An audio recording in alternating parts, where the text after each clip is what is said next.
everybody here already knows Nip, man, and through the music, personally, you know, I swear to God, everything he said in the music was who he was, and it's not too much I can't tell you about him, man. I just hope that he knows we all proud of him, and I mean, we all know the music. If I die today, I know the set proud, nigga.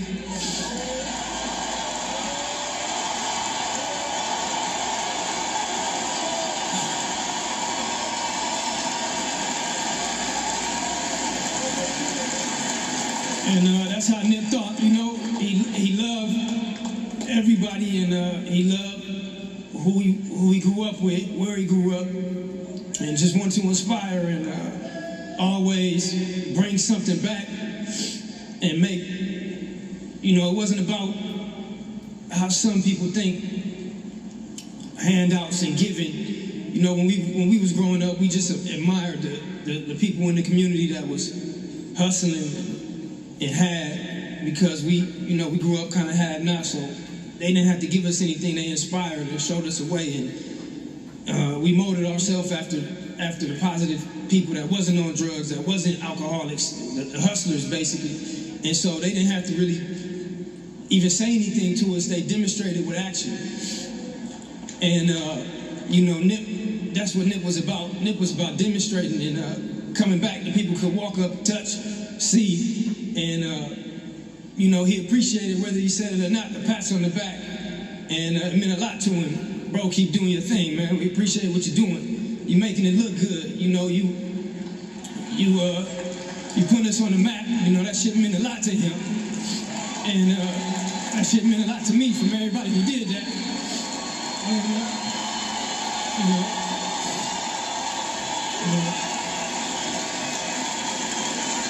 You know, like you said, if I die today, I made the set proud, nigga.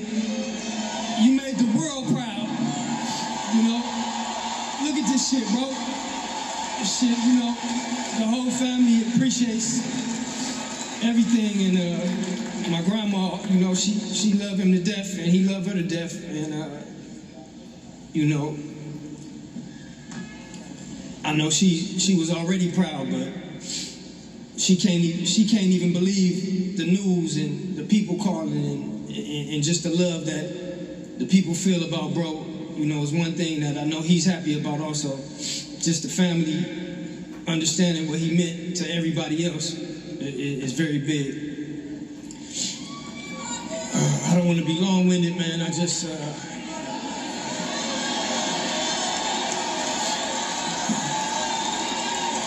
you know, maybe I'll tell you some things maybe you didn't know about Nip, man. Us growing up, you know, he came home. I think I was already 3 when he came home. So, you know, I got whooped a couple times when I'm in the room and my mom came in and he's crying. I got whooped. So, you know, that was my little bro, man, and I just tried to do as much as I could to lead a good example and make sure that he was good, you know.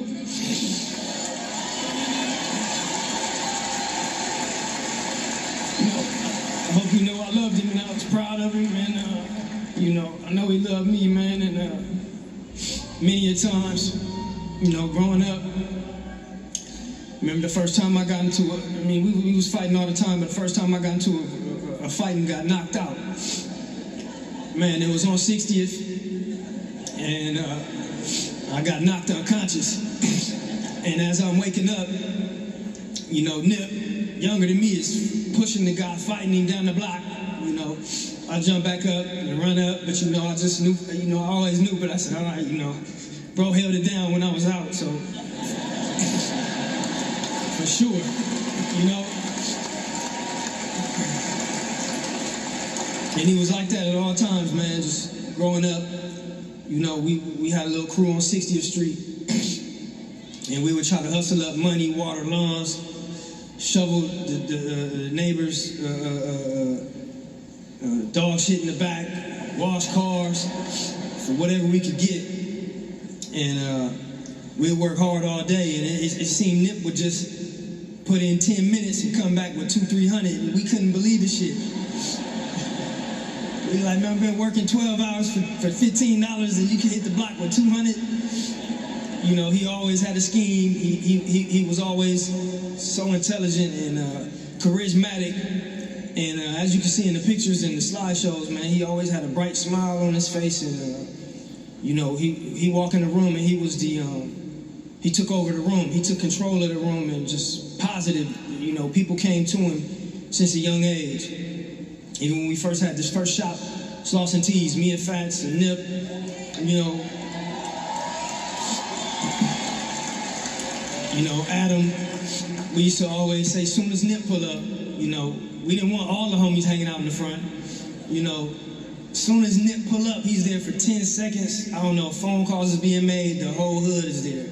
It's 100 niggas in the front, 20 guns, and, you know, we just knew that about Nip, man. He just, he attracted people. People were attracted to Nip, and, you know, he always was positive. And I think he just inspired a lot of people, man. So that's one of the things. I got so many stories, man. Nip built our first computer. My grandfather really bought our first computer. We ended up breaking it, throwing it away. And then as we got older, when we wanted a computer, Nip would come home from school with a backpack full of computer parts. And we shared a room. You know, we shared bunk beds. You know, I was a little older, OCD. I used to, you know, hey, we cleaning up today. He would get pissed off. Like, you ain't going nowhere. You helping me clean the room. And he brought these computer parts. And I'm like, man, we can't keep these in this room. He's like, nah, I'm gonna build a computer. Like, man, if you don't get out of here, man. He's like 12 years old. I'm like, man, a computer back then to me was like rocket scientist. So I'm like, there's no way. Get this shit out of here. And he came back the next day with another piece of the computer. Came back, it took him about a week, maybe 2 weeks, and we just had all computer parts, loose parts on the floor. And he went to a computer auction and bought a case and bought a power supply. And I came home one day, he had the magazine that my grandfather had bought, computer magazines, and he had the computer and it was working, and he turned it on, and I could not believe this. He had built the computer and it was working.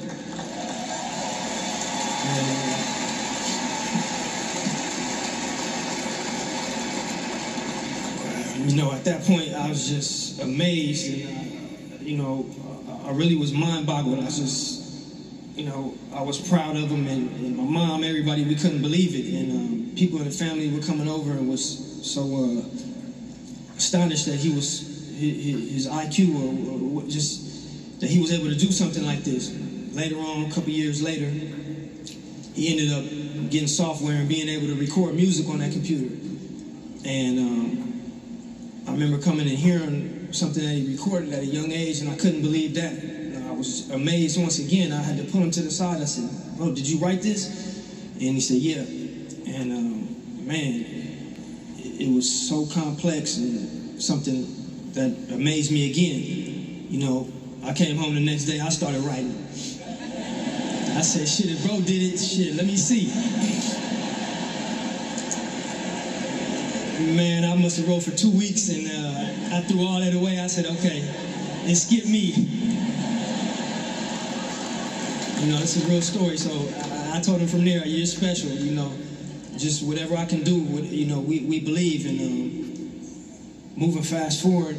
And as he became, you know, a teenager, 16, 17, 18, you know, I'm seeing the route, and I try to do as much as I could to, you know, keep him out of the front line and keep him out of the streets and out of the gangbanging as much as I could, like, you know, but, you know, it really was nothing I could do.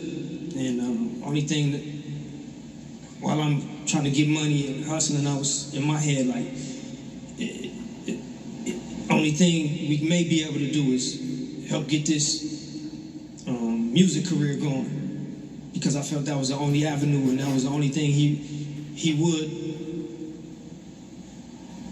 wanted to move toward.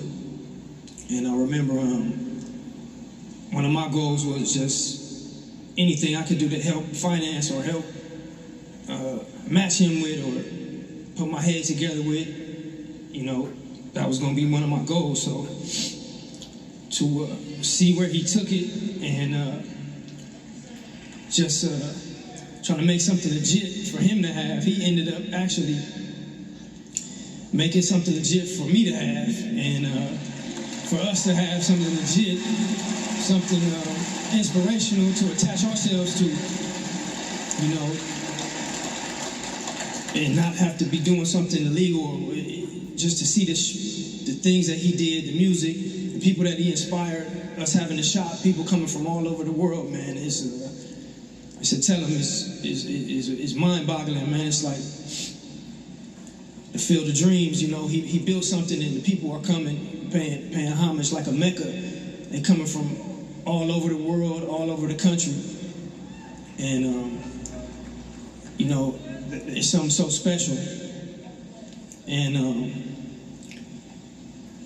you know, I was talking to him, and we were so heartbroken that Fats wasn't around to see the album come out. So I just couldn't understand how, after all this, bro, go out like this, man. It just really don't make sense. Really don't make sense. And you know, it's changed everything I thought I understood. You know, it gotta be something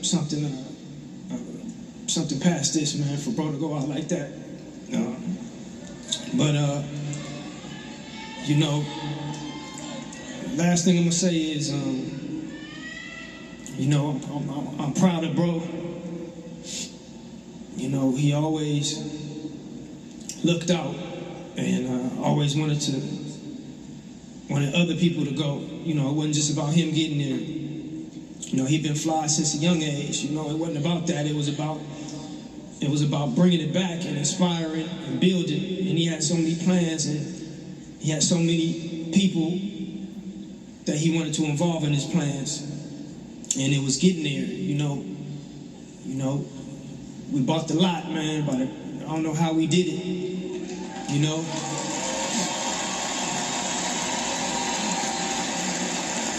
And that was a big thing for bro, man, because he used to sell CDs off the trunk. You know, he used to be in that parking lot, and they used to try to kick him out of the lot. And y'all know what we went through with the police in that lot. And I don't know if anybody knows, we had got a 30-day notice. And they was kicking us out of all the businesses that we own in the lot. And the owner was like, man, I'm so sorry. The district attorney and the police, they put pressure on us. They said we could lose this property if we don't kick you guys out the lot. I remember this used to be a vacant lot, and people used to be scared to rent the lot. You guys came here, you changed it. People are pulling up. Every lot is rented. And at this point, if you guys still are interested in buying a lot, you know, rather than kick you guys out, we're willing to sell it to you.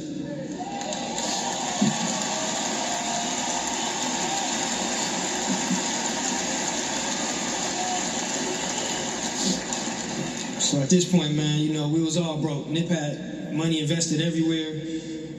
And we shook hands and said we do want to buy the lot. We didn't know how we was going to do it, honestly. And Nip went on a scramble. I went on a scramble. Tapped in with JP, the whole team, and I honestly don't know how we did it, but we was able to close and get the lot, and Nip was so proud of that and so happy of that accomplishment. You know, I don't drink, man, but I went ahead and took a shot with bro for that, man. You know,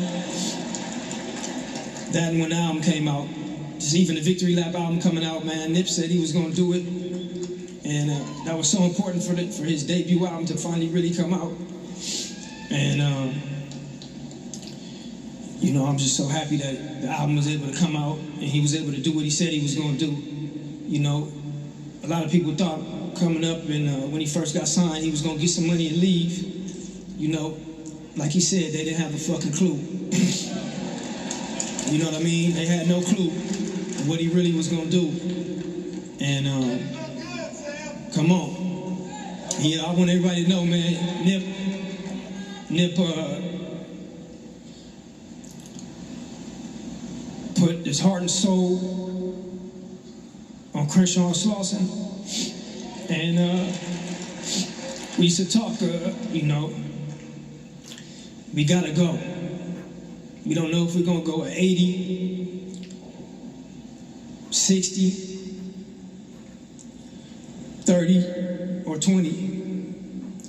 But the one thing is to make sure when you go the right way. You stand up for what you believe in. You put your money where your mouth is. You never fold.